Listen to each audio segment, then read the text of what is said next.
In this video, I'm going to show you how to copy an N8N JSON to a new workflow. So the first thing you want to do, you want to have a workflow in here, so a project, and then you first want to get the JSON file so we can copy it. And the easiest way to do this is by going up here, top right, clicking those three dots, and then clicking download, and this will download as a JSON file. So I'm going to open this, and it's going to open up for me in Visual Studio Code, and this over here is now my JSON file.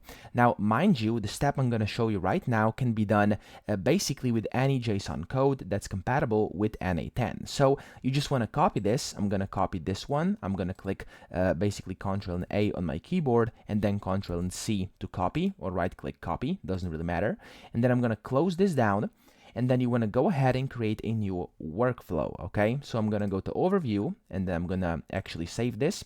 I'm going to go to Overview, and then I'm going to click Create Workflow, which is going to create a new workflow. And then once you have your copied JSON code, you want to just go ahead and click anywhere inside an empty space over here and click Ctrl V on your keyboard, and this will actually get pasted in here automatically. So no matter which code you have copied onto your clipboard, just go anywhere inside a new workflow, hold down your Ctrl key and press V on your keyboard, and this will essentially get pasted in here, as you can see, as I'm pasting them right now. And this is how you can just easily paste JSON code inside a workflow in N8N. So that's pretty much it. I hope this video helped you out. If it did, please subscribe to the channel and help me out as well.